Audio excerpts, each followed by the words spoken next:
esa persona que ha sufrido la lesión, que es deportista, de también saber cómo encajar el impacto precisamente con esa ira, con esa rabia, con esa frustración, porque ¿cuántas veces realmente penalizamos el mostrar emoción?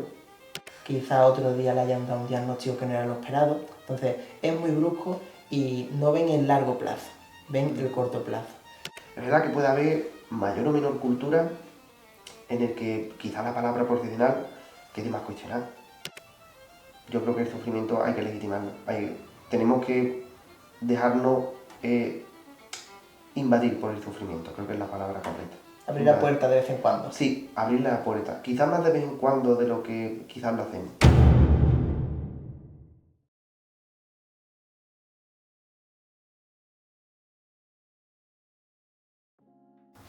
Ya seas deportista, aficionado o amateur en una disciplina deportiva, hay algo que en un punto de la trayectoria como atleta marca un antes y un después. Una lesión. Lesión que a priori afecta en lo físico, en lo fisiológico, pero hay una parte que pasa desapercibida, que es el tema de la salud mental, desafortunadamente. Es como si fuera la cara oculta de la lesión. Soy José Ignacio Lecilla, soy monitor multidisciplinar, entrenador en el ámbito fitness durante 5 años y tengo el placer de estar con Daniel Lozano García. Muchísimas gracias por estar aquí hoy. Gracias a ti. Y por esta colaboración con Psicoada de Salud. Vamos a tratar un tema principalmente sobre la psicología. En este caso, tu ámbito psicológico, psicólogo forense, sanitario, en este caso además de investigador con una amplia trayectoria de formación, diferentes cumbres, continúa y participa en diferentes estudios sobre el ámbito de la psicología. Esto va a formar parte de una documental, una serie de capítulos, donde vamos a registrar qué relación hay entre la psicología y el deporte. En el día de hoy vamos a profundizar sobre todo en el episodio 1, las lesiones. Oye, Dani, ¿qué hay detrás de las lesiones?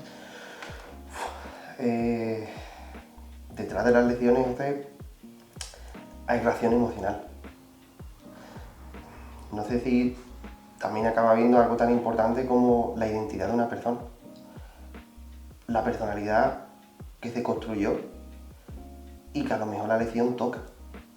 Es decir, creo que hablamos realmente de algo que acaba teniendo una dimensión importante, como tú bien decías en la introducción, no solo en personas deportistas, me refiero que se dediquen profesionalmente, sino también en personas como nosotros, personas de a pie, que realmente cuando nos vemos las personas con limitaciones, nos enfrentamos a un proceso en cadena que realmente pone a prueba nuestra capacidad de adaptación. Yo hay muchas veces que transmito una frase que ya aprendí en bachillerato, ¿no? Cuando estudiaba Darwin, que era ni el más fuerte ni el más inteligente, el que se adapta al medio. Creo que las lesiones, creo que cuando tenemos limitaciones de tipo físico, realmente se pone a prueba nuestra capacidad de adaptación emocional, de adaptación psíquica, adaptación cognitiva y adaptación física. Es decir, se pone todas esas dimensiones en pie de guerra. ¿Por qué considera que tenemos esa connotación de relacionar la lesión con algo físico?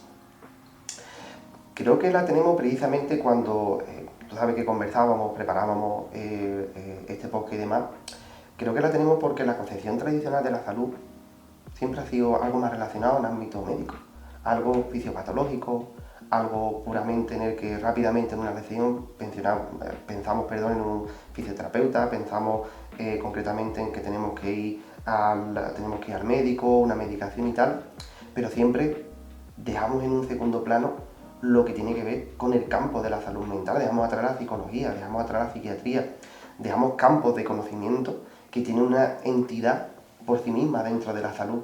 Creo que poco a poco se van viendo esos esfuerzos, en los que se va integrando, en los que cada vez aparece más conciencia en la población en general, en el que se va concibiendo como oye, es que esto es súper necesario, ¿no? El que a mi enfrentamiento a la lesión, a mi limitación física, le añada una perspectiva de cuidado mental para así saber cómo gestionar algunos aspectos y limitaciones que me van apareciendo. Me surge la siguiente pregunta y es ¿cómo representa esto para un deportista? O también, mira, incluso a una persona, que te digo yo, a pie de calle. ¿Sería el mismo enfoque? Está claro que es un estrés significativo, es decir, es un evento que hace clac y que impacta. Como todo evento que impacta, produce un cambio en la vida de la persona. Podemos hablar, como bien has dicho, de personas de a pie, en el que cuando hablamos de personas de a pie, yo tengo multitud de personas al final en consulta que tienen o por cualquier tipo de dolencia en cuanto a médula espinal, pensamientos, etcétera, etcétera, en el que tiene sensaciones constantes de hormigueo, de que no le manda la suficiente fuerza a las piernas, etcétera. Tengo personas que precisamente con fibromialgia, con dolor crónico, que al final lo que comentan es qué gran esfuerzo, qué limitación me veo yo realmente con esto, ¿no? Pero también cuando he tenido la oportunidad, porque aunque no sea lo más común en la práctica privada a nivel de atención psicológica, porque digamos que en los ámbitos deportivos pues existen los psicólogos deportivos que se dediquen pues al final a atender a este tipo de dolencias, pero que cuando he tenido la oportunidad, porque la he tenido, realmente se ve mucha carencia a nivel clínico para esa persona que ha sufrido la lesión, que es deportista, de también saber cómo encajar el impacto primero que ha tenido. Tú piensas que tradicionalmente cuando ha tenido un evento, un impacto, hablamos de estrés agudo, ¿vale? Y de un estrés agudo que al final se pone en marcha lo que comentábamos de la curva de la adaptación. En esa curva de la adaptación, al final nosotros lo primero que hacemos siempre que es luchar contra el evento estresante.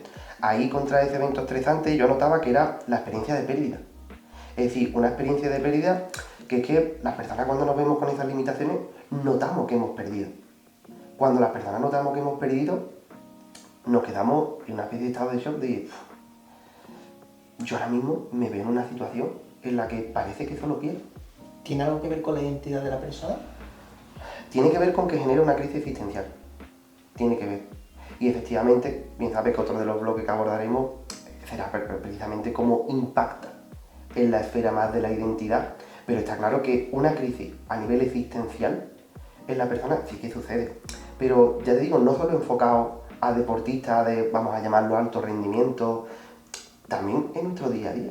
Es decir, es que yo puedo tener una caída precisamente en las escaleras mismamente de mi casa y a lo mejor yo me enfrento ya a una serie de barreras arquitectónicas que yo ni siquiera me había planteado. Es que me enfrento a que si tengo niños es como, ¿y yo ahora qué hago con ellos? ¿Cómo les ayudo? Es que yo los llevaba al cole, ahora cómo, es decir, empiezan a aparecer una serie de eventos que ahí se pone a prueba esa curva de la adaptación, esas estrategias a nivel cognitivo, a nivel físico y a nivel emocional que tenemos que poner en marcha porque si no está claro que esa experiencia de pérdida y de crisis existencial lo que hace es agravarse, agravarse y agravarse. Si nos ponemos en contexto, cuando sucede este evento, por así decirlo, canónico, en el atleta, ¿cómo son las emociones? ¿Cómo chocan contra nosotros? Pues fíjate, lo primero es la sensación del shock, es decir, lo que llamamos comunicación. Las personas cuando nos sucede algo, lo más común de al final de relaciones es como, ¿esto realmente ha pasado? Realmente es una sensación de incredulidad, de, bueno, lo mismo no es para tanto, ¿no? Aparecen esas primeras, quizás, elaboraciones de tipo más mental, de minimizar, de, bueno, a lo mejor, si lo hago como de esta manera, tal, y me voy como tratando de sortear los obstáculos, es como, parece que voy a tratar de no cogerlo porque lo mismo no es para tanto. Pero claro, realmente, cuando como reacción emocional vemos y la persona contacta que dice es más difícil de lo que parece, ahí aparece una segunda fase, es una fase de ansiedad, de estrés, diciendo, al final esto, y si tiene más dimensión de lo que yo me imaginaba. Ahí viene la percepción de vulnerabilidad. Me empiezo a sentir vulnerable, me empiezo a sentir diciendo, ahora necesito ayuda, a mí no me gusta que me ayuden, porque precisamente una parte que está muy ligada al deporte, que podemos hacer una crítica o no, es esta parte de tengo que ser duro, tengo que ser fuerte, tengo que estar tal, que a lo mejor puede existir tanto a nivel de competición, pero que estoy convencido que son frases que al final nuestro día a día acabamos utilizando.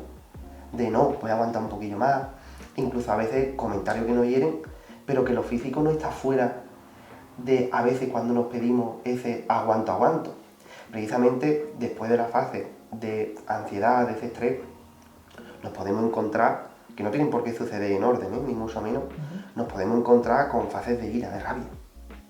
La persona está continuamente irritada y muchas veces hasta los familiares, amigos, pareja, dicen, madre mía, ¿qué le pasa? No le suena. Y es verdad, no le suena. ¿Se podría decir, Dani, que esto confronta un poco con nuestro ego? Te diría, cuando has hablado de ego, ¿a qué te querías referir con ego? Para yo poder afinar el tiro. Cuando atenta con nuestra, quizá, salud, seguridad, por así decirlo, tenerlo todo controlado. Claro, ahí precisamente, creo que se me han venido dos cosas a la mente. Se me ha venido precisamente, de nuevo, el tema de la identidad, ¿no? Que pueda estar relacionado, pues, ese ego de la construcción que yo he hecho de mi identidad, y que si está un rasgo de personalidad tan fuerte como puede ser, que además existe el rasgo de dureza dentro de la personalidad, un rasgo más obsesivo, un rasgo más neurótico de la personalidad, realmente empieza a impactar en algunos rasgos de personalidad concretos. Después se me venía, precisamente con esa ira, con esa rabia, con esa frustración, se me venían las estrategias, los niveles a nivel asociados a factores culturales, que es ese aguanta y que es ese que sigue ahí. Entonces, claro, impacta de nuevo en, oye, concepción de género no lo sé, eso estaría para 2 o 3 podcasts más de una concepción de género y las diferencias que se puede llegar a encontrar entre chicos y chicas a la hora de afrontar este tipo de situaciones. Realmente habría que, quizás no lo podemos plantear en uno de los siguientes capítulos, incluir precisamente esta idea, pero que generalmente lo que vamos a encontrar son estas reacciones emocionales. Me llama mucho la atención lo que me has comentado antes respecto al estoicismo. Y sí que es verdad de que yo que me he encontrado con muchos atletas que, mira, han echado de readaptación, incluso han venido allí a consultar por temas de rehabilitación y demás, cosa que siempre hemos hecho, rehabilitar por así decirlo, no, sino dirigir a otros profesionales, porque ahí quizás podemos tener nociones para readaptar, pero no rehabilitar. En muchas ocasiones nos damos cuenta de que tienen muchísima prisa. La prisa. Muchísima prisa en cuanto a volver a estar en ese punto, a volver a retomar, en este caso, una disciplina deportiva. Te puedo decir personas con lesiones medulares, en este caso personas que quizá ya sepan de antemano dónde está su margen de mejora, pero aún así continuaban. Personas con LCA, que es el ligamento cruzado anterior, que hay muchísimas, es una lesión muy frecuente, que entrenan con un grado de dolor. Me da mucho la atención, Dani, y quería preguntarte si esto realmente perjudica, en este caso, a ese protocolo en cuanto a salud mental se refiere. Claro, date cuenta, cuando estábamos definiendo precisamente las diferentes fases, nos hemos quedado en la de ira, la de rabia, ¿no? Por lo que me está pasando. Porque en muchas ocasiones lo que las personas tratamos de evitar es entrar en contacto cuando nos vienen los sentimientos de tristeza, de sentirnos vulnerables. Una manera de evitarlo realmente hay muchas veces que se camufla, o sea, a través de estrategias de afrontamiento como el voy a llevar esto rápido para que no parezca que es para tanto, para que yo tenga la sensación de que realmente estoy mejorando, de que esto no va a poder tanto conmigo, de que yo voy a ser más fuerte. Tú hablabas precisamente antes de ese estoicismo, ¿no? de la parte de dureza. Creo que puede llegar a estar muy relacionado con eso, porque ¿cuántas veces realmente penalizamos el mostrar emoción?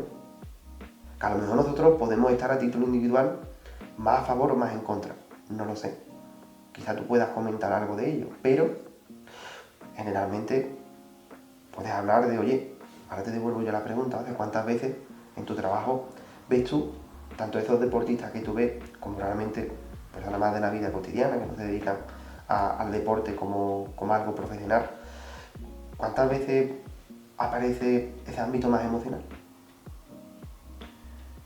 Considero que tiene que llegar a un punto de saturación, que la persona le haya llegado a afectar a nivel anímico, que haya podido corroborar de, ostras, para mí era muy importante esta actividad, para mí es muy importante, una relevancia, un hueco en su vida, por así decirlo.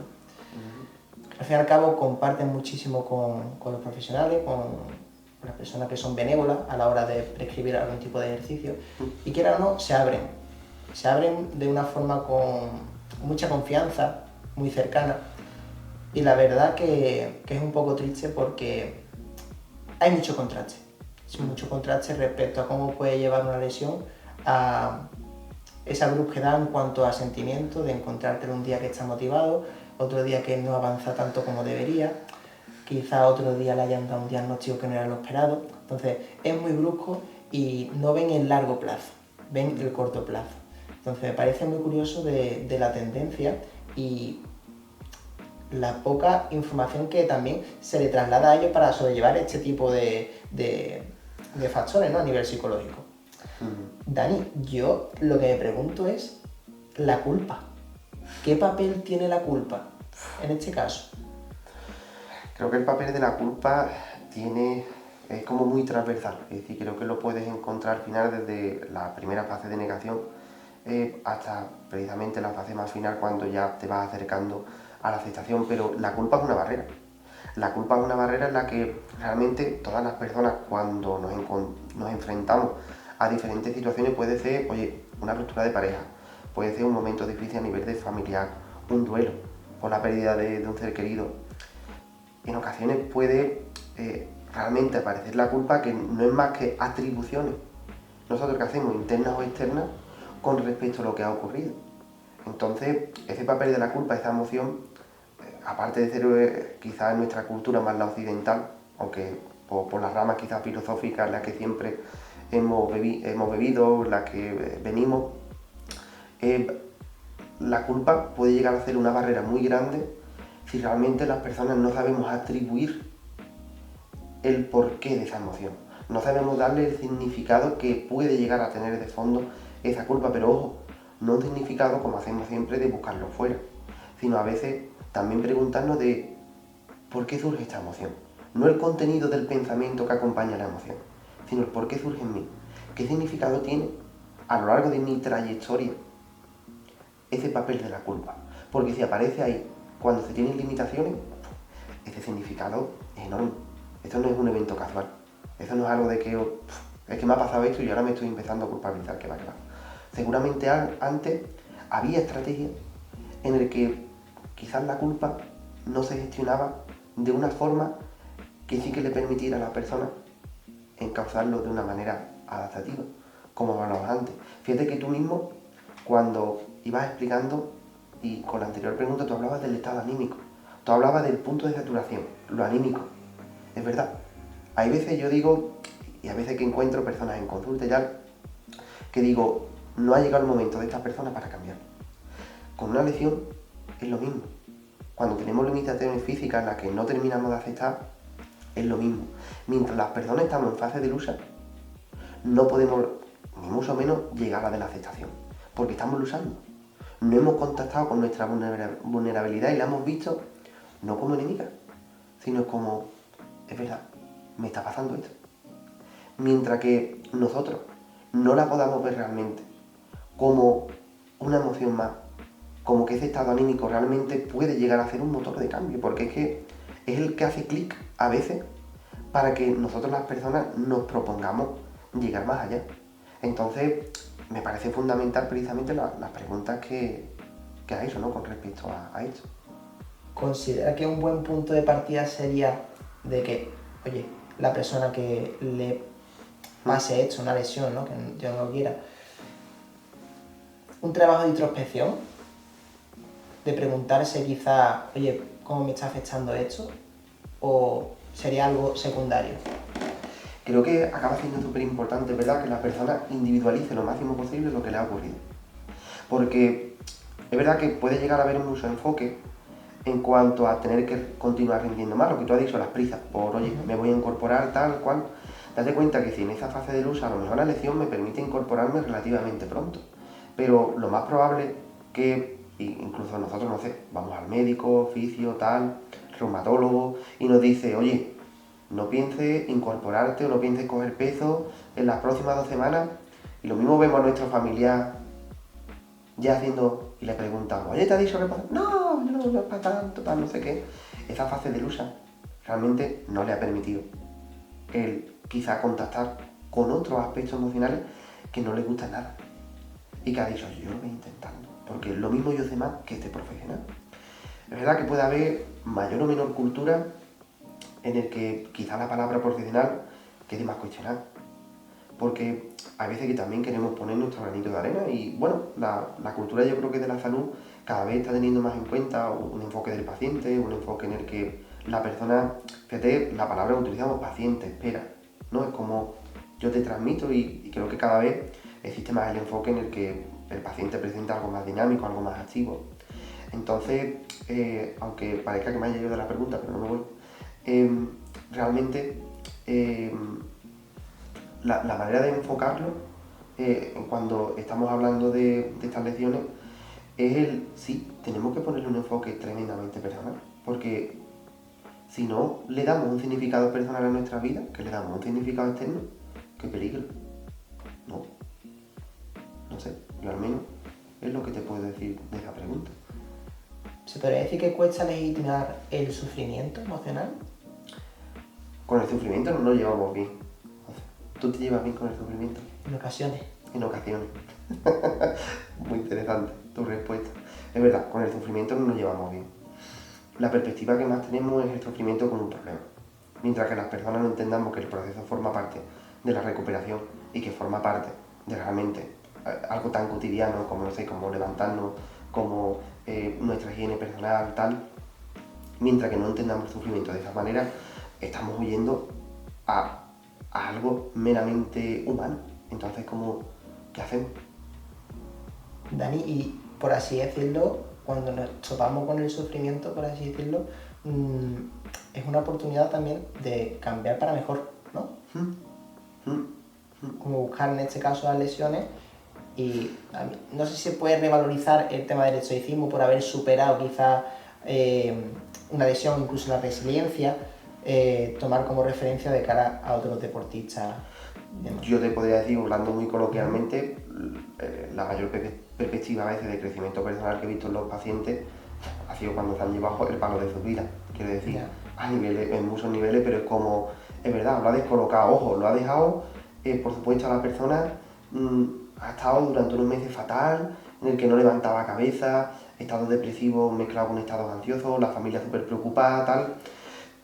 Pero verdad, no es por mezclarlo con el estoicismo, es que aparece la parte emocional y después, por supuesto, aparece la parte de estrategia de afrontamiento a nivel cognitivo, a nivel mental. Entonces, es como, bueno, yo creo que el sufrimiento hay que legitimarlo. Tenemos que dejarnos invadir por el sufrimiento, creo que es la palabra correcta. Abrir la puerta de vez en cuando. Sí, abrir la puerta. Quizás más de vez en cuando de lo que quizás lo hacemos.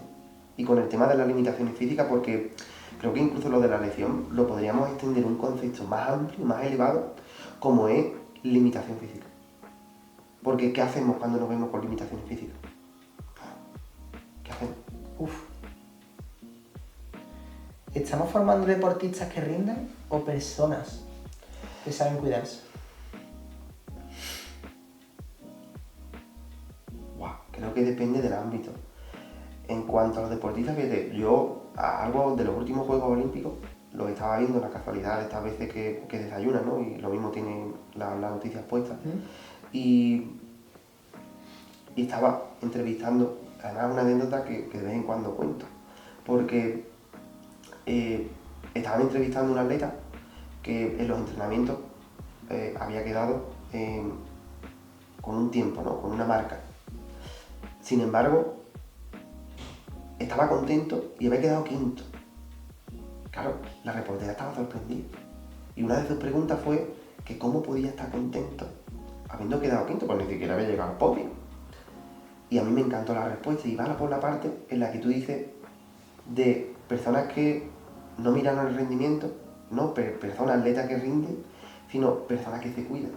Porque es verdad que esa perspectiva se va cambiando, porque su respuesta acabó siendo es que yo en los entrenamientos y todo lo que yo he hecho en los años anteriores, yo quedaba muy por detrás. Entonces yo me he superado a mí mismo. Yo me quedé realmente súper sorprendido porque dije, wow, veo ese enfoque que realmente cuando tú me hacías la pregunta, ¿no? Decía, persona que se cuide tal, estoy convencido que tendrán personas que le preparen, que psicológicamente tal cual, pero muchas veces, a veces las personas nos transformamos en muy obsesivos. cuando queremos un objetivo. Lo obsesivo acaba apartándonos mucho de esferas muy emocionales, que por supuesto la emoción nos va a acabar acompañando. Pero aparece esa afectividad negativa al final en lo obsesivo porque nunca es suficiente. Haz de cuenta que el objetivo es, yo me fijo en una meta y realmente yo la persigo, pero después busco más.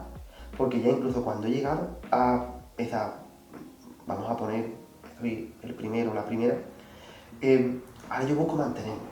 Y ahora después de mantenerme busco otro reto, claro, al final esa parte obsesiva me mantiene ahí, pero ¿a costa de qué? Nos deberíamos de preguntarnos. El cuidado más personal acaba viniendo de ahí. Como posibles consecuencias, si ignoramos este proceso, ¿qué nos podemos topar de cara a una recuperación? Yo creo que, en primer lugar, una recuperación más lenta. Porque, claro, depende, por supuesto, del alcance de la lesión también física, porque yo creo que hay algo que tenemos que tener en cuenta, que al final este ámbito funciona en un todo, ¿no? Las limitaciones físicas funcionan en un todo. Funcionar en un todo significa si yo realmente, a lo mejor, mi lesión física acababa haciendo algo relativamente más llevadero. Es verdad que yo no me encuentro todo ese proceso que hemos acabado hablando antes, de emociones y tal, que como te decía, pues sucede de manera, vamos a decir, que desordenada, no de esa forma lineal que yo lo transmitía. Entonces, claro, ahí quizás no contacto con otras partes, pero cuando realmente la lesión tiene un alto alcance, ¿no? Tú mencionabas un tipo de lesión que era la del ligamento cruzado, ¿no? Sí, el LCA, donde se suele ver más en ligamento este cruzado caso, anterior, sí. claro. Entonces, claro, ¿cuánto tiempo de recuperación hay de esa lesión? No sé. Puede variar. Puede variar Porque en este caso el tema del postoperatorio, quizás dependiendo de la sesión de fisioterapia que tenga la persona, hay personas que irán justamente en este caso por lo privado o bien por lo público, pues pueden darse algunas sesiones, también de cara a ejercicios de manipulación. Creo que depende mucho del diagnóstico que haya precedido el profesional siempre. Entonces no se da un siguiente paso hasta que no se consiga el otro. Entonces diría que depende, pero al fin y al cabo esto es de meses para recuperar en este caso. Hablamos por lo menos mínimo de meses, sí, ¿verdad? Sí. Entonces, claro, ahí sí que se pone en marcha toda esa dinámica a nivel emocional de estoy enfrentando todo esto. Ahí sí que lleva esa parte de esa recuperación más lenta. Que lo de lento incluso puede llegar a parecer que lo estamos valorando, pero es verdad, es que va a ser más tardía. Es que necesitas que tu cuerpo se recomponga de una manera y que hagas determinados ejercicios concretos. Y aparece realmente un tema muy interesante, que es la percepción del dolor. Porque la percepción del dolor hay un componente psicológico que lo intensifica. Variables como el catastrofismo, el ponerme en lo peor. Por ejemplo, fíjate, por separarnos un poco de los atletas, lo encontramos en personas con fibromialgia, por ejemplo, dolor crónico, que son al final, suelen ser, es verdad que está centrado, se ve más en población femenina, y acaba apareciendo esa parte de cómo cuando al final se sumergen en un proceso de recuperación psicológico, llegan a tener la conciencia de, oye, es que cuando yo de manera obsesiva me concentro en la limitación porque me pasa esto, porque tal, esa queja quizá continua, lo que hace la persona es, digamos, atascarse en esa queja, en ese catastrofismo, en no puedo, en fijarse en la alimentación. Claro, la percepción de dolor, qué curioso, lo que hace es, ¡plac!, que aumenta. Entonces, la percepción del dolor es algo que acaba haciendo que todavía se prolongue muchísimo más la recuperación. Bueno, Dani, en el siguiente capítulo abordaremos sobre todo las reacciones, comportamientos, consecuencias quizás a corto, medio y largo plazo y otros temas que resultan interesantes de cara a abordar una lesión. Gracias también a ti, José, por la colaboración y continuaremos con estos capítulos.